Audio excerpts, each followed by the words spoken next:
नमस्कार, मैं सुमन यादव आपके स्टडी हिंदी चैनल में आपका स्वागत करती हूँ। आज हम पढ़ते हैं हिंदी पाठ्य पुस्तक का ग्रेड 8 का पाठ 5 राष्ट्रपति की चिंताएं। राष्ट्रपति की क्या चिंताएं थी, ये एक पत्र के माध्यम से आपको बताएंगे। इसमें राष्ट्रपति ने डॉक्टर राजेंद्र प्रसाद ने 2 पत्र लिखे हैं।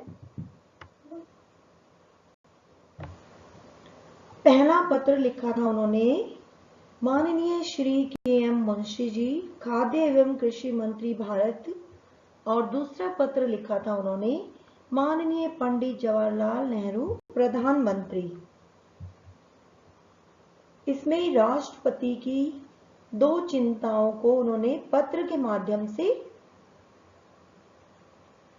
हमारे समक्ष रखा है। चलिए पढ़ते हैं। सबसे पहले हम पढ़ेंगे इसका लेखक परिचय। लेखक परिचय देखेंगे। डॉक्टर राजेंद्र प्रसाद का जन्म बिहार के सारण जिले के जीरादई गांव में 3 दिसंबर 1984 को हुआ था। प्रत्येक गांव में प्रथम आते रहे राजेंद्र बाबू की गणना सफल वकीलों में होने लगी थी। तभी स्वतंत्रता आंदोलन में गांधी जी के अन्य सहयोगी के रूप में शामिल हो गई। देश की आजादी के बाद भारतीय गणतंत्र के प्रथम राष्ट्रपति के रूप में प्रतिष्ठित हुए। 28 फरवरी 1963 को पटना में इनका निधन हो गया था। चलिए अब हम पढ़ते हैं, अपना पाठ शुरू करते हैं। एक बार पाठ की समरी समझ लीजिए आप सभी। इसमें क्या बताया गया इस पाठ में?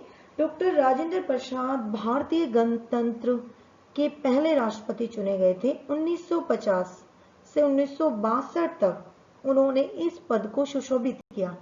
राष्ट्रपति के रूप में उनकी चिंताएं क्या थी, उन चिंताओं का उद्घाटन भी कितनी सहजता से करते थे। केंद्रीय मंत्रियों को भी नहीं, प्रधानमंत्री तक को भी उनके करने योग्य कार्य को बतलाने के प्रति कितने सजग थे। यानी केंद्रीय मंत्री को ही नहीं, प्रधानमंत्री को भी उनके कार्य बतलाने के लिए वो हमेशा सजग रहते थे, हमेशा आगे रहते थे। यहाँ पाठ के रूप में दिए जा रहे इन 2 पत्रों को उजागर किया जा रहा है पाठ के माध्यम से। चलिए अब आगे बढ़ते। अभी मैंने बताया पाठ की समरी, अभी एक बार और देख लेते हैं। भारतीय संविधान में भारत के राष्ट्रपति को देश का प्रथम नागरिक घोषित किया गया। राष्ट्रपति का चुनाव भले ही सत्ताधारी राजनीतिक दल की सहमति और समर्थन से होता हो, वे किसी भी एक दल की रीति नीति से बंधे नहीं रहते। राष्ट्रपति के पद पर पहुंचने के बाद किसी भी दल या पक्ष के प्रतिनिधि नहीं रह जाते। उनके लिए सब समान होते हैं, उन्हें सबकी समान रूप से चिंता होती है। ये मैंने अभी आपको पढ़ाया था, पाठ प्रवेश। अब आगे देखते हैं। सबसे पहला पत्र उन्होंने किसको लिखा था? गवर्नमेंट हाउस, नई दिल्ली, 17 फरवरी 1951। प्रिय श्री मुंशी जी, पिछली बार जब हम मिले तब उदयपुर क्षेत्र में खाद्य की स्थिति पर मैंने आपसे बात की थी। इस विषय में अपने विचार व्यक्त करते हुए आपको कोई नोट भेजा या नहीं, यह मुझे स्मरण नहीं है। वहां मैं भीलों से मिला जो अपना दुखड़ा सुनाने दूर दूर से बड़ी संख्या में आए थे। मुझे बताया गया कि मक्का वहां की मुख्य फसल है जो पूरी तरह नष्ट हो गई है। इसका नतीजा है कि अभी से वहां अनाभाव की ऐसी स्थिति हो गई है कि यह भील पत्तों और पेड़ों की छालों को खाकर अपना गुजर बसर कर रहे हैं। उनके बीच कार्य कर रहे एक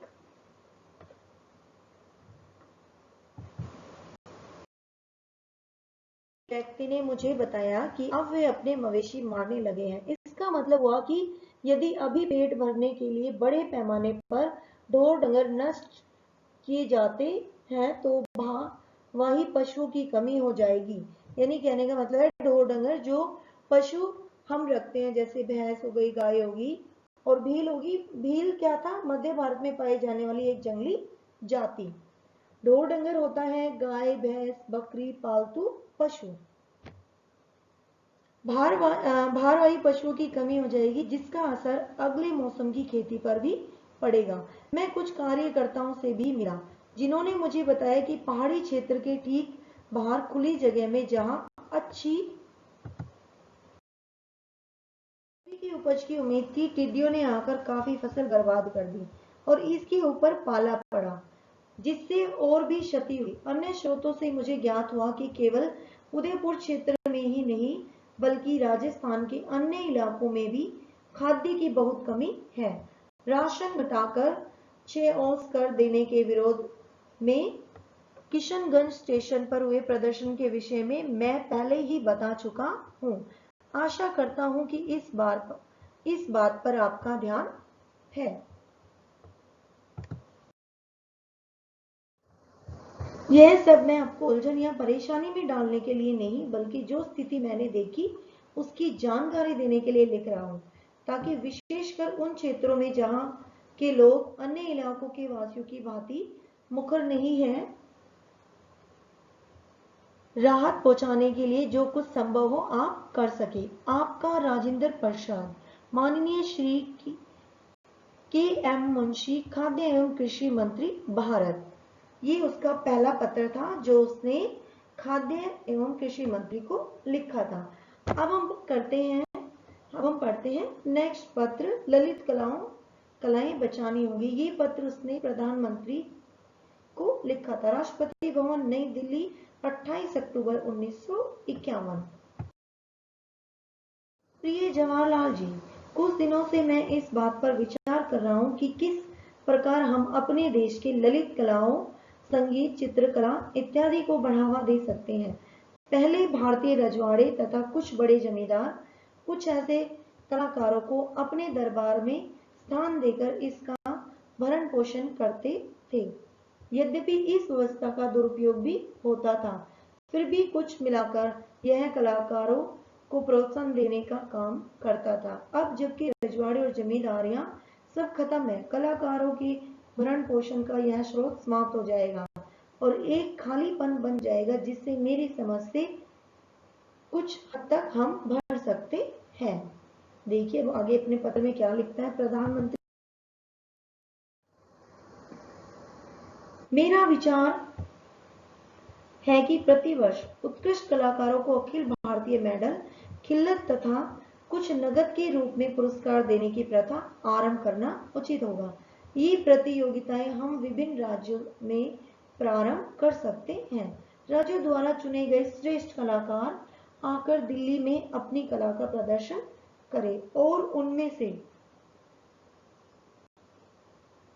सर्वश्रेष्ठ कलाकारों को प्रतिवर्ष पुरस्कार दिए जाएं। पुरस्कार वितरण तथा संगीत, नृत्य, वादन, गायन या अन्य से संबंधित नियमों के निर्धारण के लिए विशेषज्ञों की एक कमेटी नियुक्त की जा सकती है। मेरा विचार एक छोटी कमेटी नियुक्त करने का है जो प्रतियोगिता के नियम तथा इनसे संबंधित अन्य आवश्यक प्रस्ताव तैयार करे। मैं नहीं चाहता कि इस काम में ज्यादा खर्च किया जाए। कदाचित कुछ हजार रुपए खर्च कर हम प्रत्येक वर्ष होली पूर्व दिल्ली में ये प्रतियोगिताएं आयोजित कर सकते हैं और पुरस्कार वितरण समारोह होली के त्योहार के दिन, जो सामान्यतः संगीत से समृद्ध है, कर सकते हैं। शुरुआत संगीत प्रतियोगिता, गायन वादन से की जाए, बाद में अन्य कलाकारों, नृत्य इत्यादि तथा चित्रकारी को भी इसमें शामिल किया जा सकता है। संप्रति खेल प्रतियोगिताओं के लिए अनेक ट्रॉफियां हैं। राज्य स्तरीय और ओलंपिक खेल प्रतियोगिताएं भी होती है। मैं चाहता हूं कि ललित कलाओं के लिए भी कुछ इसी प्रकार की परंपरा विकसित की जाए। प्रथम पुरस्कार वितरण आगामी होली के अवसर, जो मार्च माह में किसी दिन है, पर किया जा सकता है। यदि आप सहमत हो तो कार्यक्रम तथा प्रतियोगिता के नियम इत्यादि तैयार करने हेतु एक कमेटी के सदस्यों के नाम पर विचार कर सकता हूँ। मेरा इरादा था कि कल जब हम मिले तो मैं इस विषय पर आपसे बात करूं, लेकिन मैंने सोचा कि इससे पहले मैं आपको कुछ इसका अंदाजा दे दूं और फिर आप आए तो आपसे इस पर विचार विमर्श करूं। आपका राजेंद्र प्रसाद, माननीय पंडित जवाहरलाल नेहरू, प्रधानमंत्री भारत, नई दिल्ली। ये 2 पत्र श्री डॉक्टर राजेंद्र प्रसाद जी द्वारा लिखे गए थे। आशा करती हूँ आपको ये चैप्टर समझ में आया होगा, ये पार्ट समझ में आ गया होगा। फिर भी अगर नहीं आता तो आप मुझे कमेंट बॉक्स में लिखकर पूछ सकते हैं, अगर आपकी कोई प्रॉब्लम है पार्ट से रिलेटेड या पार्ट के रिगार्डिंग। ये इसके वर्ड मीनिंग है। खाद्य होता है खाने योग्य भोजन, व्यक्त होता है अपना विचार या बात कहना, अनाभाव होता है भोजन की कमी, मवेशी होता है पशु, पालतू पशु, भारवाही होता है बोझा ढोने वाला, रबी होता है बसंत ऋतु में होने वाली फसल, मुखर होता है बातुनी बहुत बोलने वाला, स्रोत होता है साधन माध्यम, उत्कृष्ट होता है सबसे अच्छा, संप्रति इन दिनों हाल फिलहाल, खिल्लत होता है वह पहनावा या पोशाक जो राजा या बादशाह किसी को सम्मान स्वरूप प्रदान करे। Thank you. अगर आपको मेरा चैनल अच्छा लगा, मेरी वीडियो अच्छी लगती है तो आप इसे लाइक करना, सब्सक्राइब करना और बेल आइकन को प्रेस करना। Thank you so much.